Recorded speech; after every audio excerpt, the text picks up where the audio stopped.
ഈമാനോടുകൂടി മരിക്കാൻ ആഗ്രഹിക്കുന്നവരാണ് നാം എല്ലാവരും. 7 കാര്യങ്ങളുണ്ട്. അതിലേതെങ്കിലും ഒന്ന് ദിനേന പതിവാക്കുകയാണെങ്കിൽ നമുക്ക് അന്ത്യം നന്നായി ഈമാനോടുകൂടി മരിക്കാൻ കഴിയുമെന്ന് പണ്ഡിതന്മാർ അവരുടെ കിതാബുകളിൽ രേഖപ്പെടുത്തുന്നതായി കാണാം. ഒന്നാമതായിട്ട് 10 ഇഖ്ലാസ് സൂറത്ത്, ഖുൽഹു അല്ലാഹു അഹദ് അല്ലാഹു സമദ് തുടങ്ങുന്ന സൂറത്ത് 10 തവണ എല്ലാ ദിവസവും പതിവാക്കുകയാണെങ്കിൽ നമുക്ക് ഈമാനോടുകൂടി മരിക്കാൻ കഴിയും. രണ്ടാമതായിട്ട് 3 തവണ എല്ലാ ദിവസവും നരകത്തിൽ നിന്ന് അള്ളാഹുവിനോട് കാവലിന് ചോദിച്ചുകൊണ്ടിരിക്കുക.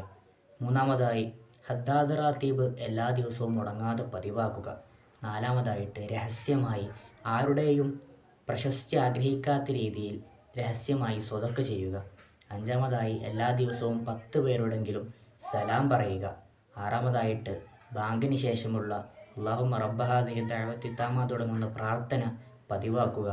ഏഴാമതായിട്ട് വുളൂവിന് ശേഷമുള്ള അഷ്ഹദു അല്ലാ ഇലാഹ ഇല്ലല്ലാഹ് വഅഷ്ഹദു അന്ന മുഹമ്മദ റസൂലുള്ളാഹ് തുടങ്ങുന്ന ആ ഒരു സ്വർഗത്തിൻ്റെ 8 കവാടങ്ങൾ തുറക്കാൻ കാരണമാകുന്ന ആ ഒരു പ്രാർത്ഥന പതിവാക്കുക.